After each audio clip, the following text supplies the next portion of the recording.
Improving hip mobility to reduce back pain. So what does hip mobility have to do with back pain? Well, many of my clients suffer from painful lower back conditions like sciatica, bulging or herniated discs, SI joint dysfunction, and many other things. And in most cases, they will have tried a variety of treatments aimed at the area that hurts in the lower back, but not found any long-term relief. And when I examine their posture and take them through some really simple movement tests, it's clear that they have restricted movement in their hips. So the lower back and the hips are connected through the pelvis. Your hip muscles attach to the pelvis from below via the hip flexors, and to the lower back muscles attached to the pelvis from above. So if the muscles of the hip are tight and they can't allow the pelvis to tilt forwards and backwards as it's designed to do, then this will cause compensations in the back that can cause pain and injury. So let's look at this a little bit closer, and then we'll look at how to fix it.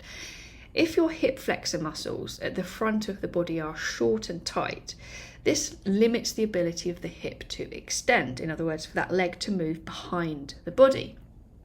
And this causes problems because we still need to move. Now, this is where the brilliant ability of the body to compensate kicks in. If we didn't all have this incredible ability to adapt and compensate, then the moment this dysfunction occurred, we'd stop moving. If our hip flexors don't allow our leg to extend back behind us, then we wouldn't be able to walk and we wouldn't be able to run. So if that hip can't extend, yet we still need to move, we're going to need to make up for that missing extension to get that leg behind the body. We're going to have to make up for that somewhere else in the body, and that's typically where the spine and the pelvis will chime in to help. So the inability of the hip to move that leg backwards into extension when walking can be overcome by tilting the pelvis forward into this anterior pelvic tilt and arching the lumbar spine. Now, this will have a consequent effect on your lower back, where it will increase that curve in your lower back, causing lordosis. So instead of the hip extending the leg behind you, the hip stays the same, but the pelvis tilts and compensation occurs within the spine. So this moves the work and the movement away from the hips, and it puts it into the back. But here's a problem with that scenario. Your joints are designed to be both stable and mobile. Now, each joint is dominant in one of these abilities. So, for example, your feet are designed to be stable, while your ankles are designed to be mobile. The knees are stable, the hips are mobile. Now, when it comes to the lower back is designed to be stable. So you can see we have this alternating pattern of joint stability and mobility as we move up the body towards the head. The key point to remember here, the lower back is designed to be stable. So neither joint mobility nor this stability should ever be compromised one for the other. You shouldn't have to sacrifice mobility to get more stability, and vice versa. But if we have a situation where the hips are limited in their range of movement, so they're losing their mobility, then the lower back may have to compromise some of its stability for increased mobility to compensate for this stiff hips. So remember, the lower back is designed to be stable, but if our hips, which are designed to be mobile, can't be mobile, our lower backs are going to have to start to be a little bit more mobile, give up some of their stability in order to keep you moving. Now, this is brilliant.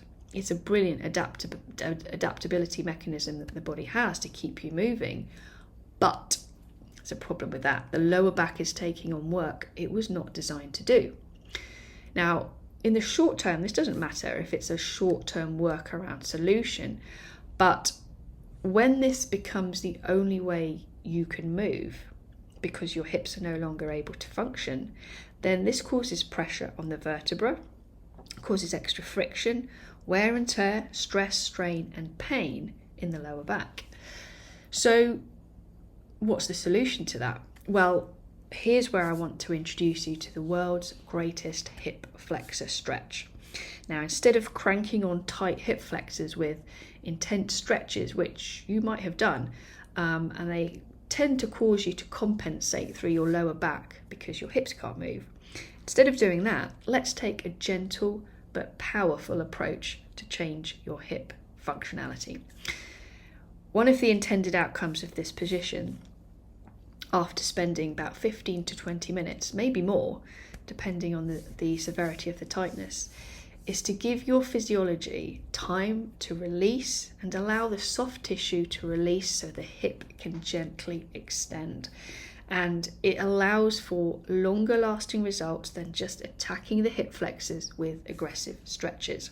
So ultimately, this position helps a hip to find true extension whilst also taming this lumbar spine simultaneously. So let's give it a go. If you tend to have an excessive arch in your lower back, you can do this without towels. But if you seem to have a flat back, you can gently put rolled up towels to support your lower back and your neck. Either way, regardless of if your back is flat or extended, explore both these options to understand what your body needs the most. So take your 2 rolled up towels and place one underneath your lower back, directly below your belly button, and place the other behind your neck. The towel should be large enough to press slightly into your spine, but not too thick where it's uncomfortable and forcing your spine forward. The goal is that the towel acts as a support to gently encourage the natural curves in your spine. This exercise is going to take a little bit of time to figure out what feels best for your body, but trust me, it's going to be worth it. From here, lie on your back with one leg raised up over a chair or a platform that puts it at a relaxed 90-degree angle at both the hip and the knee. You might want to put a cushion on the chair to allow that leg to relax, so there's no work, no tension needed to hold it in place.